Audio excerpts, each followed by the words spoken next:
सो यार ड्रोन वगैरह नहीं लाए यहाँ पे सेटअप, मतलब कि माशाल्लाह बहुत अच्छा दिखने में लग रहा है। अभी उतरते हैं, एक्सप्लोर करते हैं। फुल सोलर लगे हुए हैं, शशके ऑन है।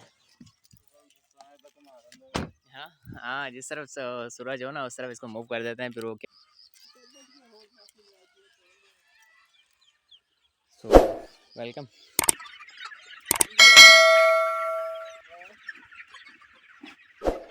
अस्सलामुअलैकुम guys, this is your boy Rahat Ali. I hope guys you doing well. Welcome to another vlog. So finally आज हम जा रहे हैं एक पोल्ट्री फार्म पे। मेरे पास से निकले सुबह 3 लोग और हम जा रहे हैं एक पोल्ट्री फार्म पे। पोल्ट्री फार्म का आपको विजिट कराएंगे। वहाँ पे हम गोल्डन मिस्री, एस्ट्रोलोप, आयाम शिमानी, इतनी महंगी महंगी मुर्गियाँ हैं। ये अगर आप इनसे रिलेट करते हो तो आपको पता चलेगा, अगर नहीं करते तो आपको ये गेम समझ नहीं आएगा। तो चलो चल के आपको मिलते हैं पोल्ट्री फार्म पे।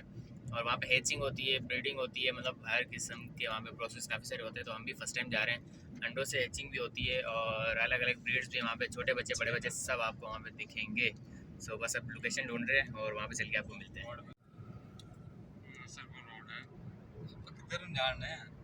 बाईपास से ना, बाईपास से सेक्शन हो रही है, यहाँ पे रोड बन रहा है और इतनी ज़्यादा मट्टी मट्टी है। पहले हमारा प्लान था बाइक पे आए और फिर हमारा मतलब कि यहाँ पे कलर चेंज हो जाना था। तो ये भी अच्छा डिसीजन था। और यहाँ पे आके हमें पता चला कि नसरपुर अभी आगे। सो हमें अब जाके ढूंढते हैं, देखें कहाँ जाके मिलता है नसरपुर। और नसरपुर में है वो फार्म और ये आमों के बाग है, तो आपको चल के मिलते हैं नसरपुर में। सो यार इन्फॉर्मेशन ये मिली थी कि भैया ये है टंडोलियार के थोड़ा ही पास है, लेकिन यार ये ठीक ठाक दूर था वहाँ से, कोई 10-15-20 किलोमीटर, 15 किलोमीटर, 20 किलोमीटर, 12 किलोमीटर, 12 से 15 किलोमीटर था। तो अभी भी थोड़ा आगे जाना है तो वही हो जाएगा।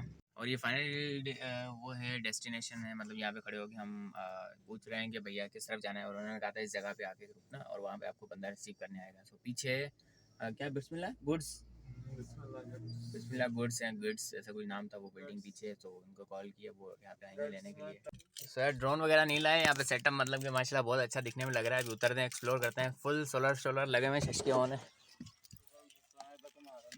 हाँ हाँ, जिस तरफ सूरज हो ना उस तरफ इसको मूव कर देते हैं, फिर वो क्या होता है कि पानी का आता है, फिर सनलाइट थोड़ी तेज़ हो जाती है। तो शेड घुमाते हैं आपको।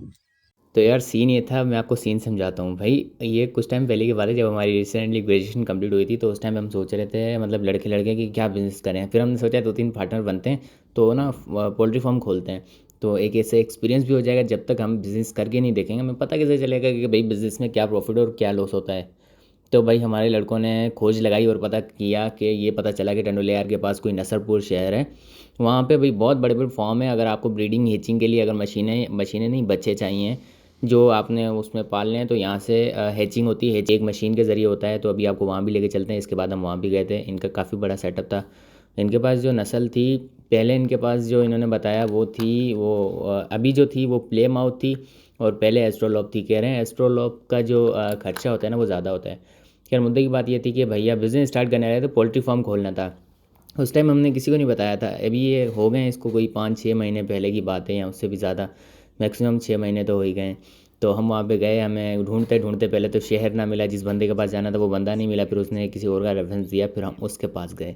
उस टाइम पे भाई इनकी जो प्राइस थी ना, डिफरेंट प्राइस थी। मतलब कि इनका डे बाय डे होता है। अब उस टाइम पे हमें 1.5 मंथ का बच्चा मिल रहा था 1000 का एक पीस, मतलब सिर्फ 1.5 मंथ का। तकरीबन उसका वज़न होगा कोई 350 या 300 ग्राम, सिर्फ ग्राम। मतलब कि ये जो बच्चे थे ये मेरे ख्याल 1 महीने के थे। इनका इतना मतलब ज़बरदस्त प्रोसेस था। हैचिंग होती थी शहर में, शहर के बाद 2-3 किलोमीटर दूर एक गांव था इनका अपना। तो वहाँ पे ला के इन्होंने फॉर्म बनाए थे। फॉर्म बहुत खूबसूरत बने हुए थे। मैंने देखा गांव जो था ना, मतलब एक वाइब ही अलग आ रही थी। बड़े बड़े सोलर पैनल लगे हुए थे। उसके बाद खूबसूरत से शेड बने हुए थे। अच्छा, यहाँ भी 2-3 हिस्सों में डिवाइड थे। जिस शेड में हम थे इसमें 2 सेक्शन थे। वहाँ 7 दिन बच्चा सिटी में रहता है, क्योंकि जब बच्चा निकलता है ना अंडे से तो उसको मसनूई टेम्परेचर दिया जाता है ताकि वो सर्वाइव कर सके। क्योंकि अब होती तो नहीं ये, वो नुमान ने मुर्गी सर्च की थी, ऐसी होती है एस्ट्रोलॉप। ये बड़ा हो गया बच्चा ऐसा बनेगा, मतलब साथ में बड़े थे वो भी आपको दिखाते हैं। तो उसको सर्वाइव करने के लिए एक टेम्परेचर रिक्वायर्ड होता है। तो वहाँ पे आर्टिफिशियल गीज़र ने हीटर लगे होते हैं उसको बच्चे को टेम्परेचर देने के लिए।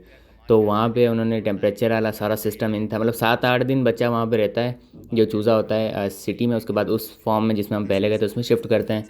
उसमें शिफ्ट करने के बाद 1 महीना अलग रहता है। और उसके बाद मतलब 15-20 दिन अलग रहता है, जैसे वो बड़ा होता जाता है।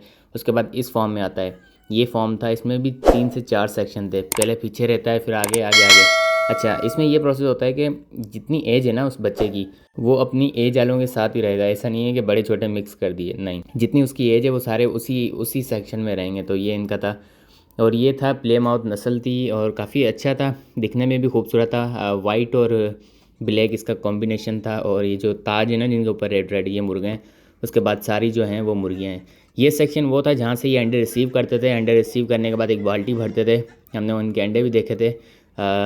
तो उसमें अंडे जमा करते थे। अंडे शाम को इनका यहाँ से जो सर्वेंट था, मुलाजिम था, वो बाहर ले जाता था। अब इसकी परली तरफ आप देख रहे हैं गेट लगा हुआ है, तो उस तरफ इन्होंने बगीचा बनाया हुआ था। तो शाम को वो वाला गेट खोल देते थे और फिर ये बाहर चली आती थी। बाहर एक साथ में जाली वगैरह लगी थी और वहाँ पे कोई घास वगैरह होता था। वहाँ पे वो खाने के बाद वापस उनको, जो उनका सर्वेंट मुलाजिम था उस फॉर्म पे, वो उनको वापस अंदर ले आता था। तो ये काफ़ी अच्छा सेटअप था।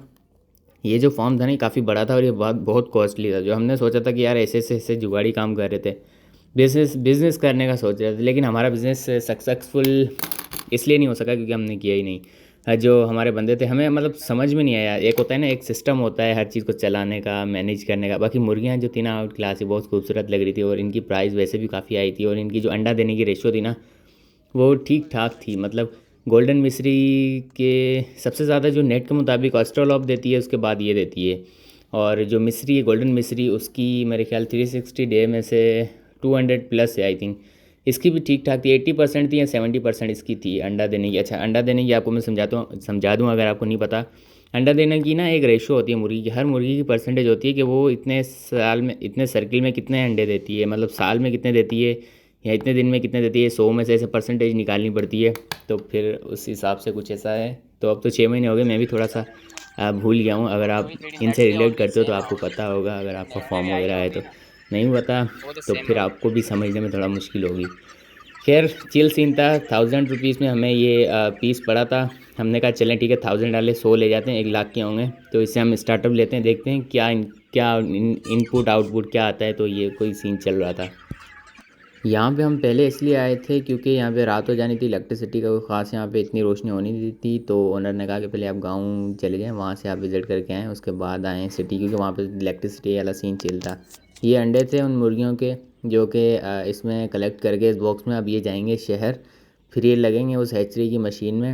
और कुछ दिन का प्रोसेस होता है, उसके बाद इसमें से आर्टिफिशियल मतलब कि मशीन के ज़रिए बच्चा निकल जाता है। अगर गांव की बात करें, पर्सनली मुझे गांव बहुत अच्छा लगा, बहुत खूबसूरत गांव था। और सोलर पैनल का सेटअप भी इन्होंने वीआईपी किया हुआ था, मतलब इलेक्ट्रिसिटी ये पानी के लिए था, या मैं भी पानी के लिए होगी क्योंकि टोल वगैरह चलाते होंगे। तो यहाँ से बस उसके थोड़ी देर बाद हमने गाड़ी घुमाई। गाड़ी घुमाने के बाद हम शहर की तरफ चले गए जहाँ पे इनका हैचिंग वाला सिस्टम था, वो शहर के अंदर था। गांव में जो ये जो फार्म बना हुआ था, इसके इर्द गिर्द घास फूल और सोलर पैनल और पानी के जो ट्यूबवेल थे, मतलब उनका सेटअप इतना खूबसूरत लग रहा था। मैं अपने ड्रोन को मैंने बहुत मिस किया। मैंने कहा यार अगर यहाँ पे ड्रोन होता, क्या आला आला आला फुटेज आनी थी ड्रोन की। तो बस मैं लेके नहीं गया था क्योंकि हम ऐसे रैंडमली गए थे और उस टाइम पे ना मैंने कैमरा उठाया था। ये बस मेरा पुराने वाला मोबाइल होता था पोवा, जिसका रिजल्ट भी इतना कोई ख़ास नहीं था। ये व्लॉग उसमें रिकॉर्ड हुआ था। तो अभी टाइम मिला तो मैंने कहा इसको एडिट करके पोस्ट कर दें। अच्छा जी, उसके बाद हम पहुँचे शहर में भी जो इनका वो जो बना होता है ना सेटअप, वो भी फार्म हाउस टाइप बना होता है। ऐसा लग रहा था जैसे गाँव में है, लेकिन ये शहर था, सिटी के बिल्कुल सेंटर में था। तो यहाँ पे आए, यहाँ पे इन्होंने सेक्शन बनाया था। ये मेरे ख्याल फर्स्ट डे का जो बच्चा निकलता है ना, 15 दिन या 25 दिन हैचरी भी, या 40 दिन, वैसे ही अब याद नहीं कितने दिन हैचरी की मशीन में अंडा पड़ा रहता है, उसके बाद निकलता है बच्चा। तो उसको यहाँ पे बहुत हीटर लगे हुए थे, इतना ज़्यादा टेम्परेचर था यहाँ पे। वहाँ पे बहुत मीटर भी लगे हुए थे टेम्परेचर के, कितना 34 या 35 था, जो कि खुद किया हुआ था इतना। और ये बच्चा था वो 1 दिन का था। उसके बाद हम दूसरे सेक्शन में लेके गए, ये 7 दिन का बच्चा था। और इसमें टेम्परेचर थोड़ा सा कम था क्योंकि जैसे बच्चा बड़ा होता है थोड़ा सा टेम्परेचर आई थिंक नीचे हाँ कम आता है। तो ये 7 दिन का था, या ये 7 दिन का था या वो 7 दिन का था, मुझे अब सही याद नहीं है, पर मुझे ये 7 दिन का लग रहा था। चूज़ा था वो काफ़ी एक्टिव था। और एक एक कमरे बने हुए थे, उनमें हीटर लगे हुए थे जो कि टेम्परेचर को मेंटेन करते थे। और प्रॉपर यहाँ पे बंदा था जो कि इनकी देखभाल करता था। पानी और इनको दूर दूर करना होता था। मतलब इनका ये होता है अगर ये सारे इकट्ठे हो रहे हैं तो मतलब इन्हें सर्दी लग रही है, और अगर ये दूर दूर हैं तो इनको गर्मी लग रही है। ऐसा कुछ सीन होता है इनका, मतलब समझने वाला समझता है, तो उनको सब पता होता है, तो उस हिसाब से ये अरेंज करते हैं। इसमें एग्जॉस्ट फैन भी लगे होते हैं इस कमरे में, ताकि अगर टेम्परेचर ज़्यादा हो जाए तो थोड़ा सा कम करने के लिए एग्जॉस्ट हल्का सा चला दें।